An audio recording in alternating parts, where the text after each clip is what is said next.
Hey everyone, we're here today with Coach Mills from Benjamin. Coach, welcome in.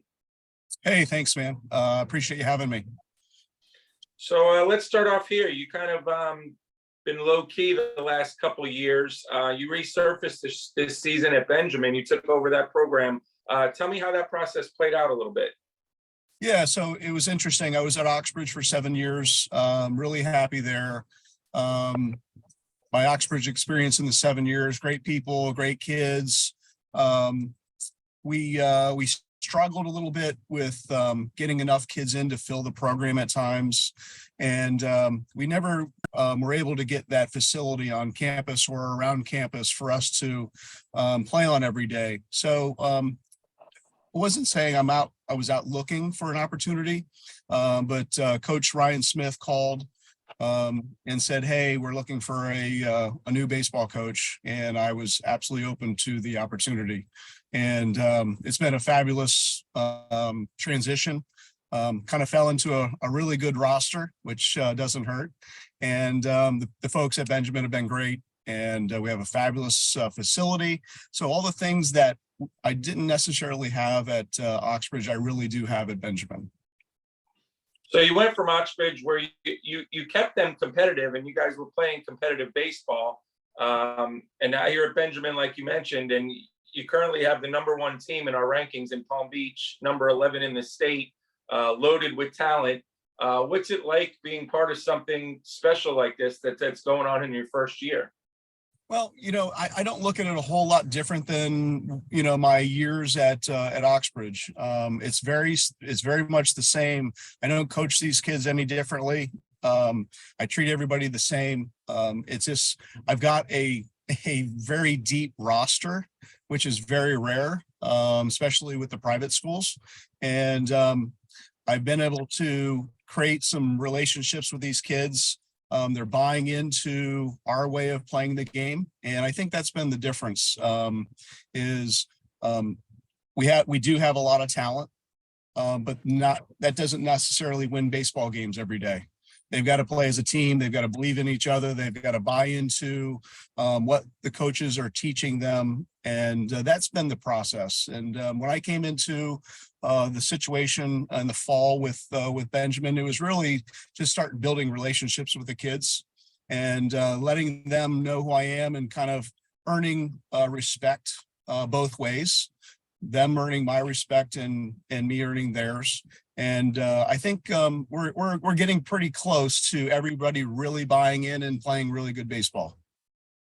You mentioned Coach Smith before, and the ADs don't get talked about a lot within the baseball community. But how great is it to work alongside and with a guy like that? Well, anybody that knows Coach Ryan Smith knows that he's the best. I was fortunate to get to know him a little bit while competing against Benjamin, and he's fabulous. He does everything for me. He takes the initiative and really is, he just lets me coach, and he's very, very involved, which I love. He actually is one of our assistant coaches on the team. He does have a son who's a freshman at the school that plays on the team. So he's around the program a lot. He's very supportive. He doesn't ask questions. When I ask for his opinion, he's very straightforward, which I love. And he's honestly, he's the best. I can't say enough about Coach Ryan. So you coached your son, and then he's moved on. Talk a little bit about what keeps you motivated to keep coming back now and coaching. Yeah, so I coming out of college, I always wanted to be a coach, and I graduated from Eckerd College, played baseball there for 4 years, and actually I didn't realize that down here coaches made no money. And I kind of took a different path coming out of college and didn't get into the teaching and coaching part of it. And I got into the apparel industry and worked in the apparel industry for basically almost 30 years. And I did dabble in coaching at the high school level at Spanish River when I was a little bit younger, and then started having kids. And then once my son was old enough to start playing, I started coaching per se, and actually started a youth program in Wellington called the Wellington Colts, and which I still run. And it's really a program for kids 7 years old to 14 years old. So we don't have that high school aspect. And I got a call from Oxbridge 8 years ago. Really wasn't looking to get into high school coaching at that time. And they were looking for a coach to come in that were familiar with the local youth baseball programs to help maybe create some excitement. And met with Patrick Hollern, who was the AD at that point, and basically started my high school career at that point. Kind of fell in my lap. So getting back to my son, I actually his freshman year, he could have come to Oxbridge and played at Oxbridge, but he was at Palm Beach Central and played a year at Palm Beach Central and then decided to transfer over. Yeah. So obviously I did coach my son as he grew up and through high school, but not necessarily why I'm coaching high school baseball. I coach high school baseball. I love kids. I love being out on the field. I love being around the team. I love the chemistry and the relationships that we do every year. So my son obviously is off playing college baseball, actually playing right now. I was flipping back and forth watching some of his game today. And but no, I love it. And my son just happened to be a baseball player, and I was fortunate to coach him through his high school years. So there's a lot of positives, obviously, with coaching and with high school baseball, but there's some challenges too. And what do you think is the biggest problem you see facing high school baseball right now down here in South Florida? So, I try not to overthink things. I try to kind of keep the common sense philosophy with coaching. And the two things that do stand out to me, one is the loyalty aspect with where you play. Kids are bouncing around all over the place. You don't know what the roster is year to year with your opponents. Sometimes, I'm not saying for everybody, but sometimes. The other side to it is I think the whole travel baseball aspect has not been good for high school baseball at all.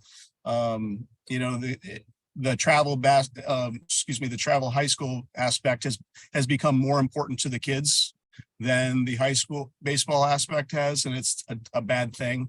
I always tell the kids, you go to your travel thing, you show up, you put your cleats on, and you play.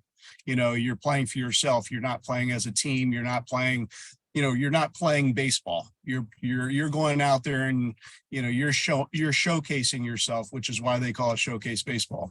And when they come to me, we try to grind through that philosophy and know that if I ask you to bunt, you got to get that bunt down.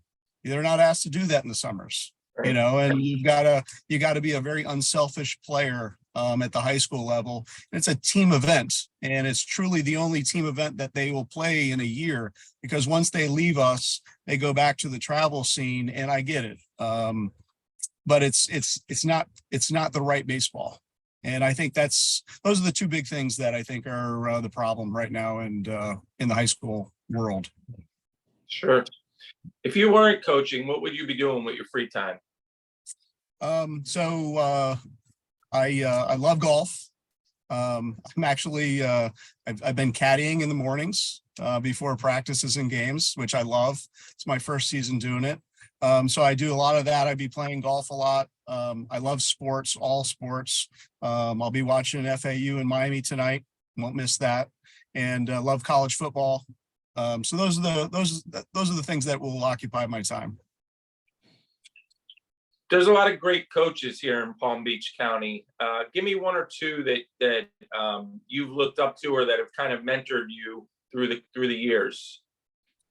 Good question. So, We just played Kings the other day, and I think Jared Saltamacchia is a class guy and just a really, really good coach. Obviously, everybody talks about guys that have been a catcher growing up and playing through the ranks tend to be really good coaches, and he truly is one of those guys. He's first class, and he runs a really solid program there. So I would say Jared Saltamacchia would be one that I really respect when we play them. Obviously, Carm down at American Heritage. Unfortunately, I haven't seen him in a year or two, but he's always done a great job. So I would say those two guys really have been guys that when we compete against each other, I really look up to those guys and appreciate how they coach. Give me the most frustrated you've ever been in a moment on a baseball field. Most frustrated, huh? That's a good one. I would say when you are in a game, numerous instances at Oxbridge when we know we're in the fifth inning and my pitcher's at 70 pitches, and I know that I've got to pull him. And when we pull him, when we're in a 2-2 game, we're probably not going to pull through and win that game, because you just don't have the depth. So that's, it's a frustrated feeling, but it's a reality also. And I think that would probably be a couple of things, because we would stay in games for 4 or 5 innings, and then those last 2 innings we make some changes here and there, and sometimes games get out of hand. So I would say that's the frustrating part of sometimes coaching. And the other side of that is obviously what you have this year is does that change your coaching style when you have a little deeper staff and when you have a situation? Is it even maybe a point where you're on the other side of it now, where you have too many arms for the innings you have? Yeah, so it's interesting. I don't coach any differently, but when you make changes, you really feel good about those changes, and that's a great feeling. So you get away from that frustration feeling and know going forward, I've got a fresh arm coming in that's going to dominate. And we do have nice depth at Benjamin. I think that's a big difference between our team and some of the other teams in the county is when we go to our pen, we are really good. Yeah. You have a time frame on, you have it mapped out on how long you want to coach, or you just kind of taking it year by year? I have no plans of going anywhere. I'd love to coach until I die. That's what I love to do. I love being out there every day with the guys. Like I said before, creating relationships with those guys and watching them move on, playing college baseball, some of them getting opportunities to maybe even move on and play minor league and major league baseball. And that's what I love to do. Tell our viewers something. They see you on the other side. They compete against you. Coaches compete against you. Even maybe some of your own parents that don't know you as well. Give them something people in the baseball community don't know about Coach Mills. Well, I mean, I think one of the things is I wear everything on my sleeve. So, I can get choked up after a game talking to the kids because I'm proud of them. At the same time, I can be pissed and let them have it. I think the one thing about all of that is once we leave the field, it stays on the field. I don't take it to practice the next day. I don't take it home.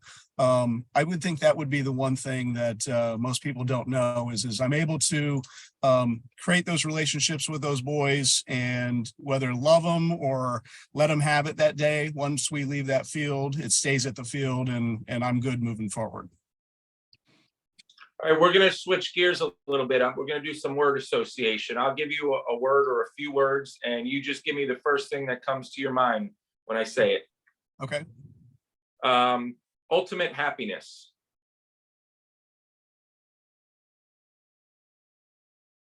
Coaching. Something people take too seriously. Politics. Umpires. Love them. Traditions in baseball. Uniforms. something you're scared of. Horror movies. Vulnerability. Vulnerability. Shoosh. That's a good one. I don't know. I'm a pretty easygoing guy. I don't know. All right. This last one I give to all the coaches at these Sunday morning chats, and it's always great to see how their perspective is. But you get to win a state title this year, and that becomes the end of your coaching career, or you get no state title and you get 10 more years of coaching. Which one are you choosing? 10 more years of coaching. All right. Well, it's been great getting to know you over the past 7 or 8 years. Your programs are always competitive. You guys are on top right now, and I wish you luck the rest of the year, and hope to see you in Fort Myers. Hey, I appreciate it, Anthony. I appreciate it. And hope to see you there too. All right, Coach. Have a good one. Thank you.